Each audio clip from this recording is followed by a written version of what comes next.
안녕하세요. 제도권 주식 분석입니다. 오늘 여러분들이 들으실 ETF의 보수 이야기는 생각보다 충격적일 수 있을 것 같습니다. 자, 그렇지만 장기적으로 투자하는 과정에서 꼭 알아야 될 내용들을 스토리로 풀어드릴 테니까 여러분들 끝까지 봐주시면 감사하겠습니다. 타이거 ETF가 배당 삭감 때문에 신뢰도를 잃어버린 상황에서 한 선택은 대한민국이 놀란 파격적인 보수 인하였습니다. 실제로 더 놀랄 만한 부분은 바로 자녀 배당에 대한 이슈였는데요. 1월달 기준일로 배당을 받을 주주들이 확정이 되어 있는 상태임에도 불구하고 자녀 분배금은 4월달에 지급하겠다라고 하면서 공지사항을 올렸습니다. 실제로 4월 말에 분배금이 추가 지급된다라고 했는데, 자, 보수 얘기를 자꾸 건드리다 보니까 실제로 제가 보수를 알아봤습니다. 타이거 ETF가 지금 23년에 2조 운용 자산에서 24년에 7조까지 늘어난 상태고 현재까지 8조입니다. 자, 위탁 운용에 관한 보수는 24년 재무제표 기준으로 19억 7천만 원입니다. 자, 보수가 0.07로 업계 최고 수준이었기 때문에 실제로 보수가 높았습니다. 업계 2위인 코덱스 같은 경우에는 8천만 원이었거든요. 자, 이 부분에 대해서 썰을 풀어드릴 텐데, 4월까지 배당을 지급하지 않음으로써 25년도에 8조의 운용 자산에 대한 잔고에 대한 수수료까지도 가져간다라는 그런 의미로 볼 수가 있겠습니다. 실제로 대한민국이 놀랄 만한 수준이다. ETF 단독 수수료가 19억이라고 하는데 실제로 타미당 뿐만 아니라 여러 가지 ETF들에 관련된 보수들이 실제로 본인들이 이렇게 공개하고 나섰다라고 판단이 됩니다. 자, 실제로 타이거 ETF에 관련된 방송을 100개 이상 한 저로서는 지금 이 사태를 수습하는 과정에서 정말 이해가 안 되는 부분들이 진짜 많습니다. 뭐 다 아시겠지만 배당금을 줄인 이슈에 대한 물타기, 그리고 실비용에 대한 물타기, 계속해서 지금 실비용 광고를 하고 있단 말이죠. 그래서 이런 부분들을 계속해서 넘기려고 하는 모습인데 사과를 하면 될 것 같은데 그게 지금 잘 안 되는 모양입니다. 그리고 TR 같은 경우에도 코덱스와 비교를 해드릴 건데요. 한번 끝까지 봐주시고요. 어쨌든 가장 큰 이슈는 타이거 ETF가 지금 배당금을 왜 줄였는지에 대한 질문에 대해서 답하는 과정이었습니다. 외납세 얘기를 하면서 실제로 타사가 이상하다라는 그런 뉘앙스로 답변을 2번 연속으로 삽질을 한 그런 모습인데요. 실제로 전혀 도움이 되지 않았던 모습입니다. 자, 두 번째 물타기 같은 경우에는 일단 총보수 관련된 건데요. 총보수는 여러분들이 아실 수도 있고 모르실 수도 있지만 정확하게 알기는 정말 어렵습니다. 자, 지금 계속해서 언론에 나오는 게 이거거든요. 실부담 비용률이라는 겁니다. 그리고 총 보수율도 있고요. TER이라고 해서 토탈 익스펜스 레이쇼입니다. 뭐 총 보수 비율 뭐 이렇게 하면 될 텐데 하여튼 여러 가지 데이터가 나오는데 저는 제대로 본 적이 한 번도 없습니다. 자, 왠지를 말씀드릴게요. 자, 미국의 ETF.com이라고 하는 전 세계 ETF들을 소개하는 그런 사이트가 있습니다. 여기 보면요, 익스펜스 레이쇼라고 해서 0.09 끝입니다. 스파이. 그러니까 무슨 말이냐면은 일단 이 비용 체계 자체가, 우리나라 ETF의 이 비용 체계 자체가 정말 멍청한 것이라고 생각합니다. 많이 말씀을 드렸고요. 미국에서는 이렇게 익스펜스 레이쇼라고 해서 종결되는 상태거든요. 그러니까 이게 무슨 말이냐면은 이 비용 안에서 모든 걸 처리하는 겁니다. ETF들이. 그래서 우리나라도 이 비용을 정해놓는다라고 한다면은 이 안에서 ETF들이 성관주의 의무, 그리고 규모의 경제, 비용이 정해져 있다 보니까 실제로 사이즈를 키우게 되면 본인들이 가져가는 것들이 늘어날 거 아닙니까? 지금 무슨 말이냐면 수익률에 더 신경을 쓰라는 거죠. 그래서 본인들의 인기를 더 가져가게 만들어야 되는 건데 한국은 총보수율과 TER 그리고 실부담 비용률까지 나누어져 있다라는 거죠. 그리고 심지어는요, 이 상품 설명서에 보면 양식도 달라요. 위에 게 삼성이고 밑에 게 코덱스, 타이거거든요. 보면은 판매 수수료, 총보수, 판매 보수가 있습니다. 여긴 지정참가 회사 보수 있고요. 여긴 또 빠져 있는데 총보수 비용은 따로 있는데 실제로 1,000만 원을 투자하는 투자자가 부담하는 총 비용 예시라고 했는데 이 총 비용은 실제로 예시고요. 그리고 여기에 숨겨진 내용도 엄청 복잡합니다. 그러다 보니까 일반적으로 이 용어 자체도 정말 어려운데 이 양식도 통일되지 않기 때문에 일단 문제가 심각해진다라는 거죠. 자, 한 번 더 여러분들이 보시기 바라는 포인트 중에 하나가 총보수, 총비용, 실비용입니다. 어차피 보수로 7배가 나갔어요. 그리고 지금 사실 이런 문제들을 계속해서 뭐 깊이 파는 게 시간 낭비이긴 한데 꼭 아셔야 될 부분들이, 총보수는 이제 개인 차원에서 필수 비용입니다. 그리고 TER이라고 하는 것은 펀드 자체, ETF 자체의 운영 비용인데 이 두 개에다가 순자산 가치, NAV를 나눈 것이 지금 1번과 2번이고요. 여기에다가 실비용을 더한 것. 그러니까 총보수율과 TER이 있고요. 이 실부담 비용률 사이에 이 매매 중개 수수료율이 있습니다. 그러니까 더한 것까지가 이제 실제 비용인 건데 이제 이 비용이 이렇게 나온다라는 거예요. 자, 근데 보셨다시피 이 비용이 변하고요. 얘도 변하고요. 그리고 심지어 과거형입니다. 앞으로는 어떻게 될지 모른다라는 겁니다. 매달 바뀌는지 매일 바뀌는지 이게 언제 기준인지 사실 2월 17일 기준인 건데 언제부터 언제까지인지도 안 나와 있고요. 정말 불투명한 거죠. 심지어 양식이 다르다라는 거죠.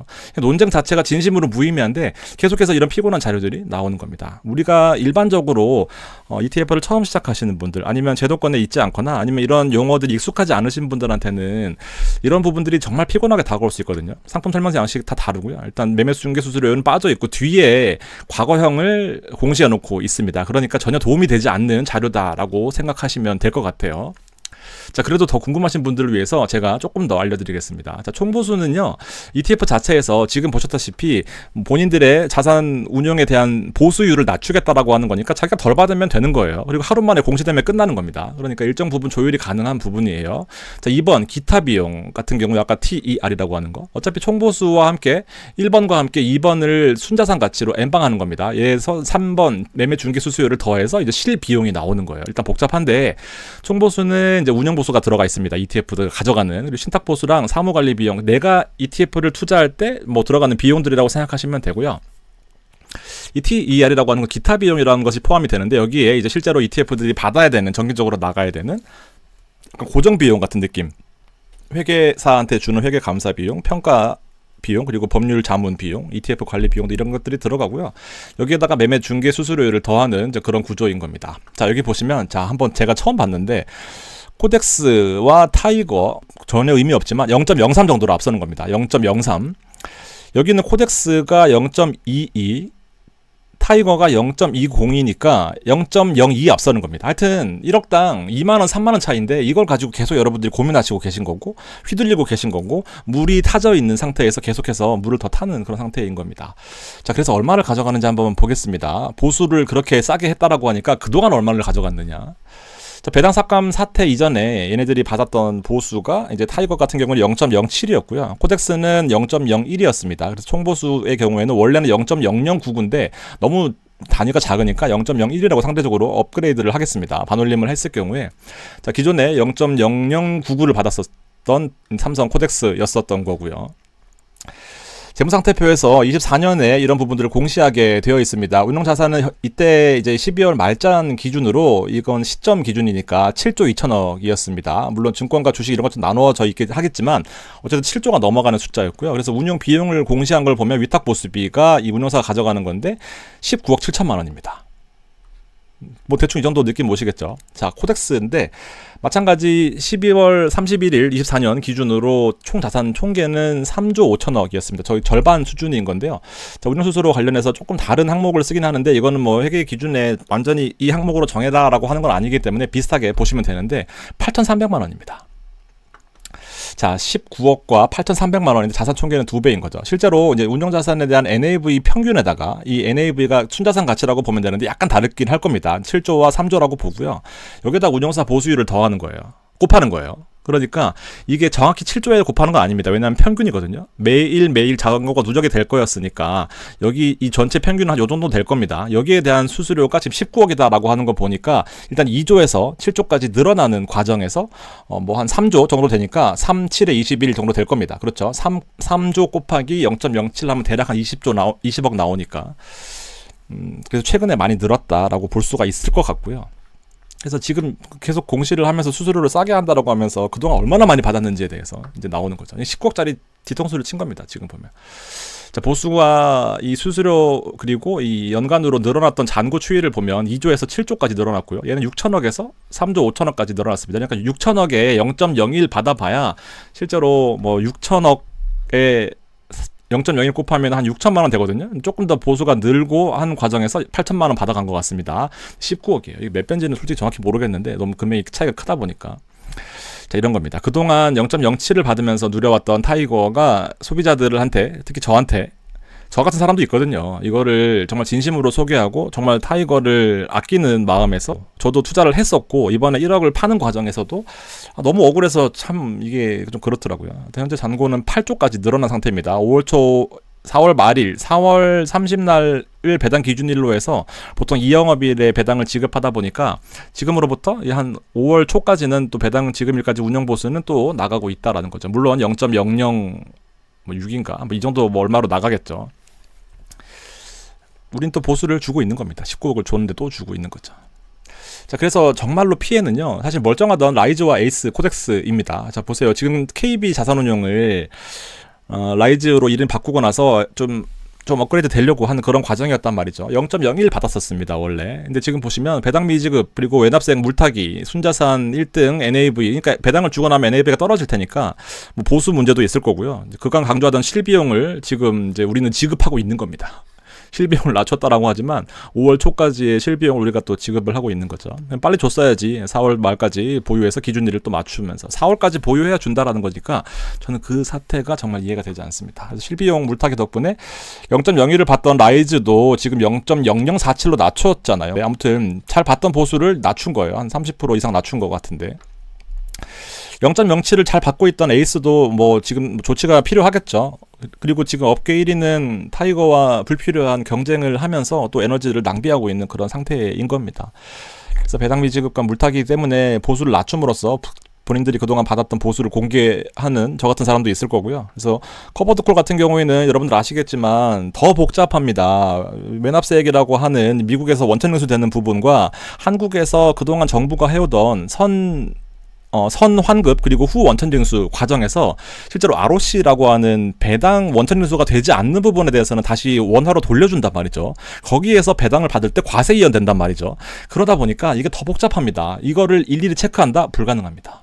그래서 저는 투자자 입장에서는 어쨌든 수수료가 낮아지는 부분에 대해서 일단 조금이라도 이득이긴 합니다만 이제 타이거는 ETF를 투자할 때마다 매번 체크해야 되는 불필요한 과정을 겪게 되겠죠. 그래서 저 입장에서도 솔직히 이런 과정들이 너무 피곤합니다. 얼굴이 빨개져 가면서도 얘기하고 싶지 않은데 제 얼굴이 빨개지는 걸 느껴요. 신뢰도가 떨어지는 부분에 대해서는 에이스와 라이즈 그리고 업계 전반에 그리고 ETF가 성장하는 과정에서 이런 사태가 나왔다라고 하는 것은 자 솔직히 말씀드려서 배당을 줄일 수 있습니다. 그리고 다음 분기에 많이 주면 되는 거예요. 제가 처음에 타이거를 옹호할 때 별로 크게 생각 안 했었거든요. 근데 그 다음에 해명하는 과정에서 너무 소비자들을 쉽게 받지 않나라는 생각입니다.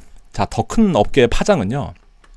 자, 배당주입니다. 타미당, 코미당, 그리고 에미당 우리가 많이 투자하던 대표적인 노후 대비용 뭐 그런 ETF라고 소개를 많이 시켜드렸는데 파장이 전반으로 흘러 들어갔습니다. 자, 보실까요? 타미당입니다. 자, 2월 4일 배당 삭감 이슈가 터진 이후로부터 매도세 보세요. 이게 무슨 슈드가 문제 있어서 그런 거 아니거든요. 슈드는 지금 순항하고 있습니다. 그리고 소미당도 마찬가지로 지금 선방하고 있다가 2월 13일 이후로 또 빠지는 모습이고요. 물론 외납세액 이슈도 있습니다. 그리고 배당 삭감 이슈도 있는 거고요. 그렇지만 외납세액 이슈만으로도 또 문제가 있겠지만 사실은 이 배당 삭감 이슈 때문에 이 배당주 자체가 더 큰 피해를 보고 있다라는 게 이 보세요. 에미당 같은 경우에도 괴리율이 점점 벌어지고 있는 뭐 그런 수준인 거죠. 사실상 배당 전반에 대한 신뢰도가 하락했고요. 블룸버그 데이터는 거짓말을 안 합니다. 제도권에 있어서 유일하게 장점이기도 한데 보세요. 연간 등가로 0.18 정도 차이가 납니다. 상장 이후입니다. 상장 이후. 그러면서 배당을 지급하지 않았고 배당을 지급했고 그리고 마찬가지로 올해 들어서도 0.2%가 차이가 나고 있어요. S&P도 마찬가지인데요. 이런 것들을 휘둘릴 필요 없이 수익률 차이를 보이고 있는 코덱스가 또 압승을 하고 있습니다. 자, 제가 TR하고 TR이 아닌 것과 비교해 드릴게요. 자, TR이 반드시 유리하다라고 하는 것을 여러분들이 기본 상식으로 알고 계실 텐데요. 절반은 맞고 절반은 틀립니다. 이것도 유동적이에요. 자, TR의 기술적인 의미는 자, 여기 제가 이거 왜 가져왔냐면 총보수율 그리고 TER과 이 사이에 있는 것이 매매 중개 수수료율입니다. 그러니까 매매 수수료예요. 근데 매매 수수료율을 재투자하는 TR 같은 경우에는 이 사이의 금액이 결국 작지 않거든요. 그러니까 재투자하는 데 있어서 본인들이 수수료를 내야 되는 건데 적지 않습니다. 그러니까 반드시 유리하지는 않아요. 근데 재투자가 반드시 유리하다라고 하는 것에 대해서는 이제 그동안 배당을 안 하고 자산을 불이하는 과정에서 또 유리하지 않냐라는 건데 이걸 비교를 해봐야 되는 겁니다. 자, 운영 비용에 있어서 지금 74억이 나간 타이거 그리고 15억이 나간 코덱스인데요. 자, 아무리 이 재투자를 한다라고 해도 60억 차이가 날 수 있을까요? 여기서 첫 번째 의문입니다. 그리고 두 번째 의문은요. 자, 그리고 자통 재투자와 기술적인 측면이 있습니다. 기술적 측면이 뭐냐면은 주식이 이렇게 올라가는 상황, S&P는 이렇게 올라가는 상황이잖아요. 근데 올라가는 상황에서 배당락 때문에 떨어져요.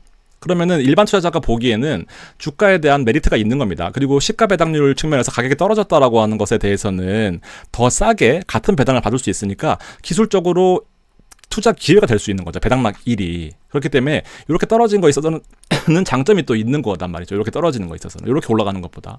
그렇기 때문에 기술적인 측면에서 또 도움이 되는 부분들이 또 있어요. 수급도 들어오고요. 그러니까 기술에서 펀더멘탈이 건강하다라고 하는 것은 일시적 그리고 기술적으로 하락하는 가격에는 또 반등하는 투자 매력이 또 있는데 이 두 가지 측면에서 재투자가 반드시 유리한지에 대해서는 정말 그냥 케이스 바이 케이스라고 생각하시면 될 것 같아요. 반드시 유리하진 않습니다. 왜냐하면 여기 수수료 차이가 요 안에 들어가 있는 실제로 비용 차이가 또 발생을 하기 때문에 좋다면은 TR이 좋다면은 누가 TR 하지 말라 그랬습니까? 그건 아니잖아요. 그러니까 선택 사항이었던 거고 어떤 것이 유리한지 불리한지에 대해서는 우리가 OTM 커버드 콜에서 OTM, ITM, ATM 설정하듯이 어떤 거 선택하는지는 누가 이렇게 뭐라고 한 건 아닙니다. 아무튼 그런 부분에 있어서 이 아쉬운 부분들이 있는 거죠.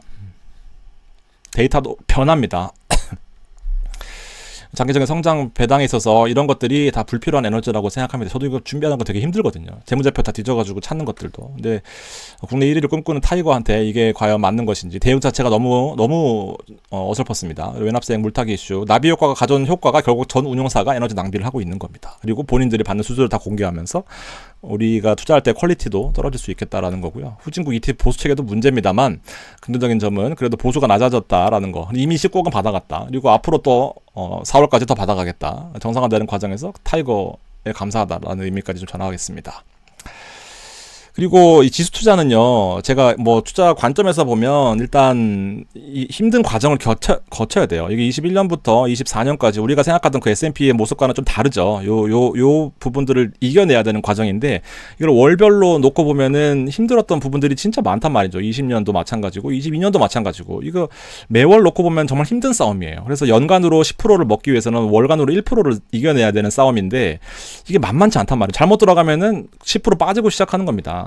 그래서 물타기를 했는데 5% 또 빠지는 거예요. 그러면 15% 손실하고 시작하는 거거든요. 장기 투자가 생각보다 여러 가지 변수들이 많은데 이런 것까지 신경 쓰기가 정말 쉽지 않다라는 겁니다. 이런 거 말장난에 시선 분산할 여유가 없습니다. 그래서 여러분들은 정리를 하시고요. 어떤 거 선택하셔도 상관없습니다만 저는 일단 이렇게 말씀드리고 싶습니다. 이게 슈드고요. 얘가 그 QQQ 나스닥입니다. S&P 투자하시는 분들은 1일 변동성이 0.7%씩 움직여요. 대략적으로. 얘는 나스닥은 아무래도 1.1%, 40% 정도 더 많이 움직이고 이 사이 어딘가에 SPY가 있단 말이죠. S&P가 있단 말이죠. 그래서 대략적으로 투자할 때 0.8% 정도 빠지면서 혹은 1% 정도 빠지면은 가장 많이 빠진 겁니다. 장기 투자를 할 건데 한 번에 몰빵을 한다? 저는 이건 좀 비추입니다. 적어도 3번 이상 하면 더 좋고요. 들어갔다가 아까처럼 10% 빠지면요. 그거는 회복하는데 3년, 5년 걸려요. 그러니까 몰빵할까요? 라고 묻지 마시고요. 요 정도 데이터로 설명드리면 이해가 되실 겁니다. 표준편차는 정규분포를 가정했을 때 수익률이 매일 얼마씩 변하는지에 대한 데이터거든요. 68%의 확률로 0.7% 빠지고 0.7% 오르는 거라고 보시면 돼요. 다음 시간에는요. 일단 새 포트폴리오를 매수하고 제가 느끼는 것들에 대해서 정리를 했으니까 그 부분들까지 좀 챙겨봐 주시고요. 구독과 좋아요도 눌러주시면 저한테 큰 활력소가 됩니다. 기침을 좀 해서 죄송한데요. 네, 건강관리 잘 하겠습니다. 감사합니다.